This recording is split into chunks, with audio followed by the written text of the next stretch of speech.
ಎಲ್ರಿಗೂ ನಮಸ್ಕಾರ. ನಾನು ಆಗುಂಬೆ ನಟರಾಜ್. ನಾನೊಬ್ಬ ಬರಹಗಾರ. ನಾನು ಸುಮಾರು 40 ಪುಸ್ತಕ ಬರೆದು ಬಿಟ್ಟಿದ್ದೇನೆ. ಎಲ್ಲ ಇತಿಹಾಸಕ್ಕೆ ಸಂಬಂಧಪಟ್ಟ ಪುಸ್ತಕಗಳು. ಅದರಲ್ಲಿ ಒಂದು ಪುಸ್ತಕ ರಸವೈಚಾರಿಕತೆ ಅಂತ ಹೇಳಿ, ಇದು 3 in 1 ಬುಕ್ ಅಂತ ಕರೀತಾರೆ. ಅಂದ್ರೆ ಒಂದು 31 ಸಬ್ಜೆಕ್ಟ್ಸ್ನ ವಿಚಾರನ ನಾನು ಅದ್ರ ಬಗ್ಗೆ ಪ್ರಬಂಧ ರಚಿಸ್ತೇನೆ. ಮುನ್ನುಡಿಯಾಗಿ ಇತರ ಹೇಳಿದ್ದು ಹೇಳಿಕೆಗಳು, ಗಾದೆಗಳು, ಸಂಸ್ಕೃತಿ ಸೂಕ್ತಗಳು ಅದೆಲ್ಲ ಕೊಟ್ಟಿದ್ದೇನೆ. ಬೆನ್ನುಡಿಯಾಗಿ ಪ್ರಸಿದ್ಧ ಕಥೆಗಾರದ ಸಣ್ಣ ಕಥೆಗಳು relating to that particular subject ನಾನು ಅದು ಕೊಟ್ಟಿದ್ದೇನೆ. ಸೊ ಇದು 3 in 1 ಬುಕ್ ಅಂತ ಹೇಳಿದ್ರೆ, ಈಗ ನಾನು ಈ ಪುಸ್ತಕದ ಆಧಾರದ ಮೇಲೆ ಈಗಾಗಲೇ ಸುಮಾರು ಒಂದು 10 ಸಬ್ಜೆಕ್ಟ್ಸ್ ಮೇಲೆ ನಾನು ಡಾಕ್ಯುಮೆಂಟ್ರಿ ಮಾಡಿಬಿಟ್ಟಿದ್ದೇನೆ. ಸೊ ಇವತ್ತು ಕೂಡ ಒಂದು ಸಬ್ಜೆಕ್ಟ್ ತಗೊಂಡಿದ್ದೇನೆ. ಅದೇನು ಅಂದರೆ ಮುಂದಾಳತ್ವ ಅಂತ ಸಬ್ಜೆಕ್ಟ್.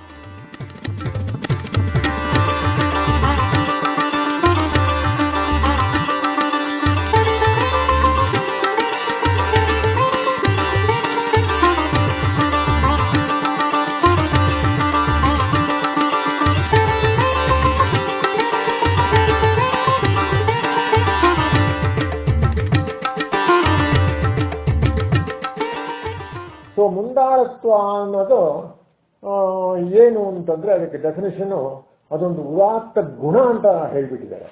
ಸೊ ಎಲ್ರಿಗೂ ಒಂದು ಗುಣ ಇರಲೇಬೇಕಲ್ಲ, ಒಳ್ಳೊಳ್ಳೆ ಗುಣ ಇರಬೇಕಲ್ಲ. ಅದರಲ್ಲಿ ಈ ಮುಂದಾಳತ್ವ ಗುಣ ಕೂಡ ಒಂದು ಒಳ್ಳೆ ಗುಣ ಆಗಿರ್ಬೇಕು ಅಂತೆಲ್ಲ ಹೇಳ್ತಾರೆ. ಮುಂದಾಳತ್ವ ಅಂದ್ರೆ ಇಂಗ್ಲಿಷ್ನಲ್ಲಿ ಲೀಡರ್ಶಿಪ್ ಅಂತ ಕರೀತಾರೆ. ಆ ಲೀಡರ್ಶಿಪ್ ಕ್ವಾಲಿಟಿ ಬಹಳ ಇಂಪಾರ್ಟೆಂಟ್ ಅನ್ನೋದಕ್ಕೋಸ್ಕರ ಇದನ್ನ ಬರೆದಿರೋದು. ಈ ಮುಂದಾಳತ್ವದ ಲಕ್ಷಣ ಏನು ಅಂತಂದ್ರೆ, ಇನ್ನೊಬ್ಬರಿಗೆ ಸ್ಫೂರ್ತಿ ಮತ್ತು ಮಾರ್ಗದರ್ಶನ ತೋರಿಸೋದ್ರಿಂದ ನಾವು ಮುಂದಾಳತ್ವ ತೋರಿಸ್ಬೋದು ಅಂತ ಹೇಳ್ತಾರೆ. ಸೊ ಹೇಗೆ ತೋರಿಸೋದಿದು ಅಂದ್ರೆ, ಮೊದಲನೇದಾಗಿ ಗುರಿ ಮತ್ತು ಧ್ಯೇಯಗಳ ಬಗ್ಗೆ ಅಭಿರುಚಿ, ಹೆಬ್ಬಯಕೆ ಮತ್ತು ಹುರಿದುಂಬಿಕೆಗಳನ್ನು ಹುಟ್ಟಿಸೋದಂತೆ. ಎರಡನೇದಾಗಿ ತನ್ನ ಅನುಯಾಯಿಗಳ ಮತ್ತು ಇತರ ಸಾಧನೆಗಳ ಬಗ್ಗೆ ಮಾರ್ಗದರ್ಶನ ನೀಡುವುದು ಮತ್ತು ಅದಕ್ಕಾಗಿ ಅವರನ್ನು ಗುರುತುಪಡಿಸುವುದು.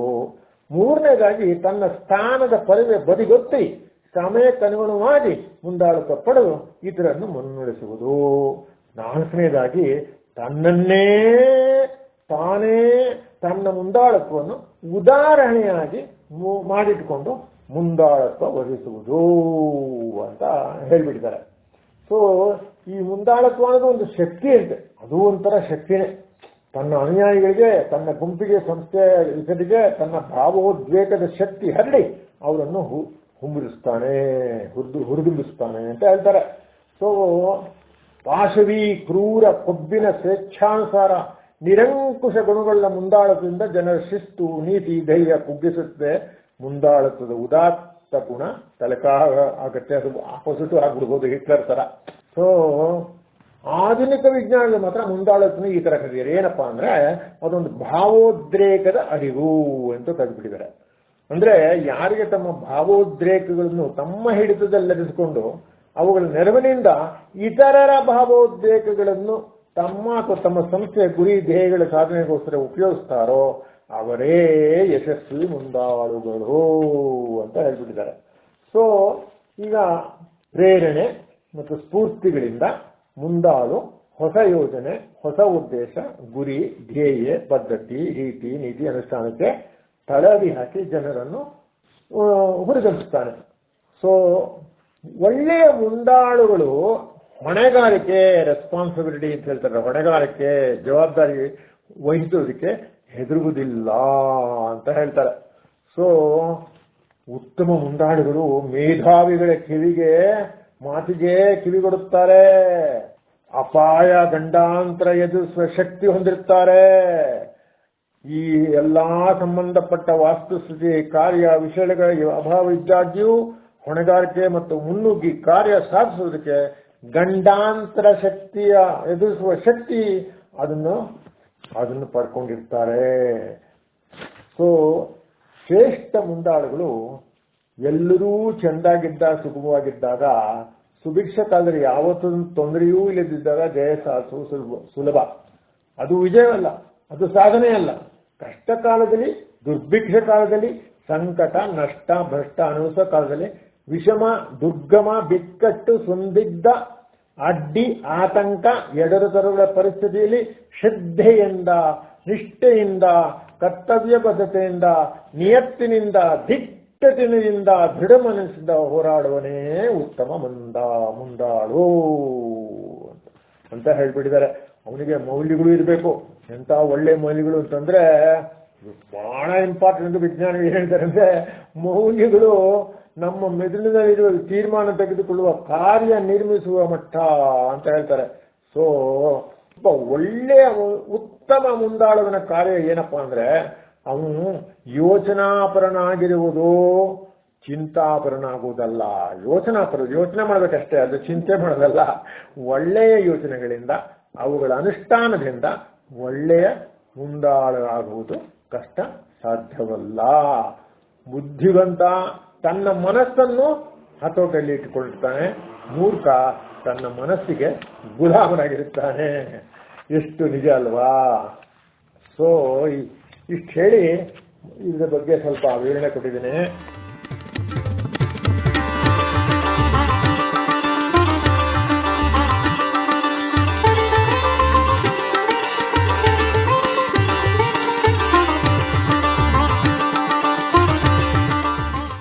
ಇದೊಂದು ಕಥೆ ಇದೆ, ಇದಕ್ಕೆ ಸಂಬಂಧಪಟ್ಟ ಒಂದು ಕಥೆ ಇದೆ. ಸೊ ಈ ಕಥೆ ಇದೊಂದು ಫ್ಯಾಂಟಸಿ. ಇದನ್ನು ಬರೆದವಳು ಗ್ಯಾಬ್ರಿಯೆಲ್ಲಾ ಮಿಸ್ಟ್ರೆಲಿ ಅಂತೇಳಿ. ಅದರ ಕಥೆ ಹೆಸರು ಟೊಳ್ಳು ಗಟ್ಟಿ ಅಂತ. ಅದು ಹೇಗೆ ಅಂತಂದ್ರೆ ಸಸ್ಯ ಜಾತಿಗಳಲ್ಲಿ ಜೊಂಡು ಇದೆ ನೋಡಿ, ಆ ಜೊಂಡು ಏನು ಉಪಯೋಗ ಇಲ್ಲ, ಜೊಂಡು ಅಲ್ವಾ? ಕಾಡಲ್ಲಿ ಜೊಂಡು ಇರ್ತದಲ್ಲ, ಉಪಯೋಗ ಇಲ್ಲ, ಜೊಂಡು ಬೆಳೆದಿರ್ತದೆ ಸುಮ್ಮನೆ. ಅಂತದ್ದು ಜೊಂಡೆ ಬರ್ತಂತೆ. ನಾನೊಬ್ಬ ಮುಂದಾಳು, ನೀವೆಲ್ಲ ಬನ್ನಿ ಬೇರೆ ಸಸ್ಯಗಳೆಲ್ಲ ಕಳಿಸ್ತಂತೆ, ನಾವು ಸಮಾನತೆಗಾಗಿ ಈಕ್ವಾಲಿಟಿಗಾಗಿ ನಾವು ಹೋರಾಡೋಣ, ನಾವು ಇದು ಯಾಕೆ ಬೇಕು, ನಾವು ನಮ್ಮಲ್ಲೂ ಸಮಾನತೆ ಇರಬೇಕು ಅಂತ ಅವನು ಎಲ್ಲರಿಗೂ ಹೇಳುತ್ತಂತೆ. ಸೊ ಏನಪ್ಪಾ ಅಂದ್ರೆ ಎಲ್ಲಾ ಮರಗಿಡಗಳು ಒಂದೇ ರೀತಿ ತಮ್ಮ ತಮ್ಮ ತಲೆಯನ್ನು ಮೇಲೆತ್ತಬೇಕು ಅಂತ ಆದರ್ಶ. ನಾವೆಲ್ಲ ಒಂದೇ ತರ ಇದೀವಲ್ಲ, ಒಂದೇ ಇದು ಮಾಡ್ಕೊಂಡಿದ್ದೀವಲ್ಲ, ಎಲ್ಲರೂ ತಲೆ ಎತ್ತಿ ತಿರ್ಗೋಣ. ಯಾಕೆ ಸುಮ್ಮನೆ ಒಬ್ಬ ಕೆಳಗೆ ಬೀಳೋದು, ಇದು ಮಾಡೋದು? ಸಮಾನತೆನೇ ಇಲ್ವಲ್ಲ. ಎಲ್ಲರೂ ನಾವು ತಲೆ ಎತ್ತಿ ನಡಿಬೇಕು, ಈಕ್ವಾಲಿಟಿ ಇರಬೇಕು, ನಮಗೆ ಧೈರ್ಯ ಬರಬೇಕು, ಹಾಗೆ ಹೇಗೆ ಅಂತ ಜೊಂಡು ಹೇಳುತ್ತಂತೆ. ಆವಾಗ ಏನಾಗುತ್ತಂತೆ, ಎಲ್ಲ ಪ್ರಕೃತಿಗೆ ವಿರುದ್ಧವಾಗಿ ಎಲ್ಲ ನಡೆದ್ಬಿಡುತ್ತಂತೆ. ಸೊ ಈಗ ಸಂಕೋಚೆಯ ಪ್ರವೃತ್ತಿಯ ಕೆಲವು ಹೂಗಳು, ನಾಚಿಕೆಯ ಮುದ್ದಾದ ವೈಲೆಟ್ಟು, ಆದ ದಪ್ಪ ಮೂಗಿನ ಲಿಲಿ ಹೂಗಳು ದೈವ ನಿಯಮದ ಬಗ್ಗೆ, ಜಂಬದಿಂದ ಉಂಟಾಗುವ ಕೆಡಕನ ಬಗ್ಗೆ ಮಾತನಾಡಿದವು. ಎಲ್ಲರೂ ಹೌದು ಹೌದು ಹೌದು ಅಂತ ಹೇಳಿ ಎಲ್ಲರೂ ನಾವು ಬಂಡಾಯ ಮಾಡಬೇಕು, ಎಲ್ಲರೂ ತಲೆ ಎತ್ತಬೇಕು ಅಂತೇಳಿ ಇದಾಯ್ತಂತೆ. ಸೊ ಅದು ಏನಾಯ್ತು, ಒಂದು ರಾತ್ರಿ ಹುಲ್ಲು ಬೆಳೆದ ನೆಲ ಮತ್ತು ಪೊದರುಗಳು ನಕ್ಷತ್ರಗಳಿಂದ ಬಂದ ಒಂದು ಸುಗ್ರೀವಾಜ್ಞೆಯನ್ನು ಪಾಲಿಸಿದ ಹಾಗೆ 10,000 ಅಡಿಗಳಷ್ಟು ಮೇಲೆ ಬೆಳೆದ್ಬಿಡುವಂತದೆ.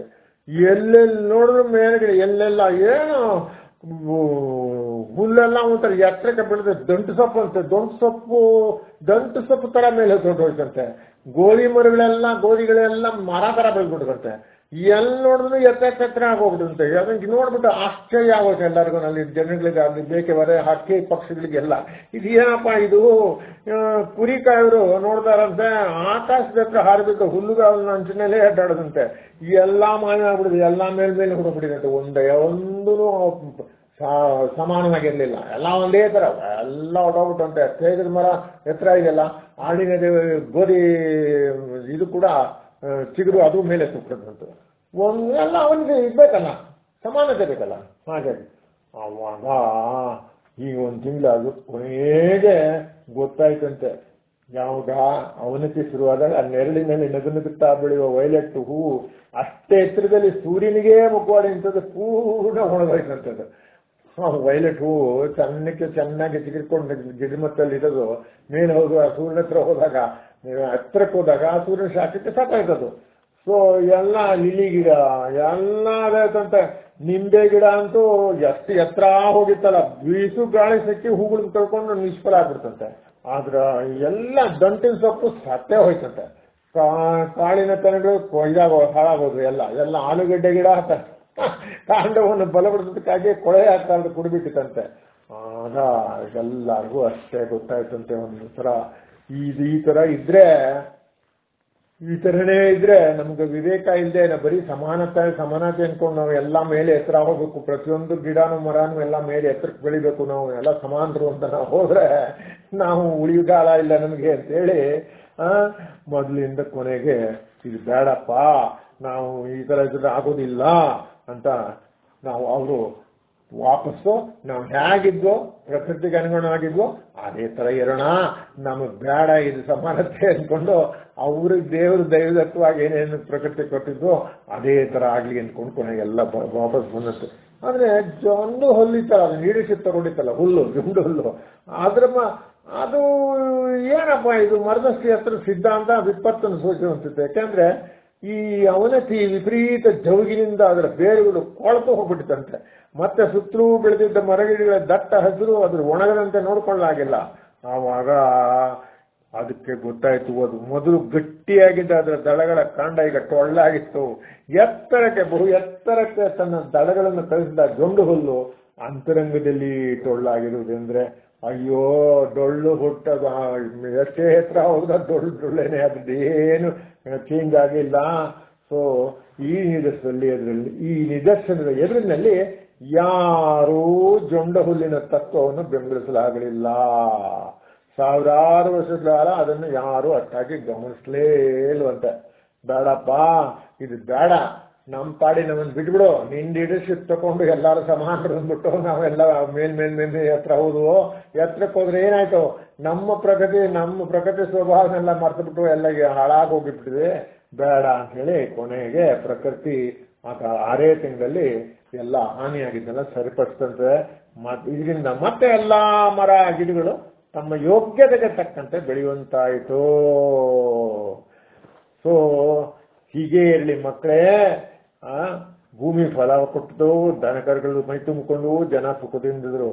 ಆದರೆ ಅದೇ ಸಾರಾಂಶ ಇಷ್ಟೇ, ಆ ಲೀಡರ್ ಅಂದ್ಕೊಂಡು ಯಾರೋ ಮಾಡಿದ್ರು ಜೊಂಡು ಹುಲ್ಲು, ಅದು ಬಂಡಾಯ ಇದ್ದಿತ್ತಲ್ಲ, ಅದು ಮಾತ್ರ ಚಿರಕಾಲ ಒಂದು ಕಳಂಕವನ್ನು ಹೊತ್ಕೊಂತಂತದೆ. ಏಕೆಂದ್ರೆ ಅದು ಟೊಳ್ಳಾಗೆ ಉಳಿದು ಬಿಡ್ತಂತೆ. ಟೊಳ್ಳು ಆ ಲೀಡರ್ಶಿಪ್ ತಗೊಂಡಿತ್ತಲ್ಲ, ಎಲ್ಲಾರು ಸಮಾನರು ಈಕ್ವಾಲಿಟಿ ಅಂತ ಹೇಳಿದ್ರು, ಕೊನೆಗೆ ಅದು ಬೆಳಿಲೇ ಇಲ್ಲದ ಟೊಳ್ಳಾಗೆ ಉಳಿದ್ಬಿಡ್ತಂತೆ. ಸೊ ಇದೊಂದು ಒಳ್ಳೆ ಕಥೆ ಇದು. ಯಾಕಂದ್ರೆ ಇದು ಇವತ್ತಿಗೂ ಅನ್ವಯ ಆಗ್ತದೆ. ಯಾವುದೋ ಒಬ್ರು ಲೀಡರ್ಶಿಪ್ ತಗೊಂಡು ನಾವೆಲ್ಲ ಈಕ್ವಾಲಿಟಿ, ನಮ್ಗೆಲ್ಲ ಫ್ರೆಟರ್ನಿಟಿ ಅಂತೆಲ್ಲ ಹೇಳ್ತಾರೆ. ಈಕ್ವಾಲಿಟಿ ಅನ್ನೋದು ಬರೋಕ್ ಸಾಧ್ಯನೇ ಇಲ್ಲ ಅನ್ನೋದಕ್ಕೆ ಈ ಕಥೆ ಬರ್ತದೆ. ಯಾಕಂದ್ರೆ ಹುಟ್ಟವಾಗ್ಲೇ ಪ್ರಕೃತಿ ನಿಯಮದ ಪ್ರಕಾರ ಈಕ್ವಾಲಿಟಿ ಆಗೋ ಸಹಜ. 5 ಬೆರಳು ಒಂದೇ ಇರ್ತದ. ಒಂದೇ ಮಕ್ಕಳಲ್ಲಿ 5 ಮಕ್ಕಳಾದ್ರೆ ಒಂದೇ ತಾಯಿ ಹೊಟ್ಟೆಲಿ ಹುಟ್ಟಿದ ಮಕ್ಕಳಿಗೆ ಈಕ್ವಾಲಿಟಿ ಇರೋದಿಲ್ಲ, ಒಬ್ಬೊಬ್ರು ಒಂಥರ ಇರ್ತದೆ. ಕೋಬಿನೋರಿಟಿ ಅಂದಂಗೆ ನಾವು ಈಕ್ವಾಲಿಟಿ ಅನ್ನೋದು ಇಟ್ ಇಸ್ ಅ ಮಿಸ್ನೋಮರ್. ಅದು ಖಂಡಿತ ಅದನ್ನ ಅಚೀವ್ ಮಾಡಕ್ ಆಗೋದೇ ಇಲ್ಲ. Practically it is impossible. ಇದೊಂದು ಕತೆ, ಈಕ್ವಾಲಿಟಿ ಆಗೋದಿಲ್ಲ, ಅದು ಯಾವುದೇ ರೀತಿಯಲ್ಲೂ ಈಕ್ವಾಲಿಟಿನ ನಾವು ಗಳಿಸಕ್ಕಾಗಲ್ಲ ಅನ್ನೋದನ್ನ ಇದನ್ನ ಹೇಳ್ತದೆ. ಸೊ ಇದನ್ನ ಕತೆ ಕೇಳಿದ್ದಕ್ಕೆ ನಿಮ್ಗೆಲ್ಲರಿಗೂ ನಾನು ಆಭಾರಿಯಾಗಿದ್ದೇನೆ. ಎಲ್ಲರಿಗೂ ಸುಖವಾಗಲಿ, ಶುಭವಾಗಲಿ. ನಮಸ್ಕಾರ.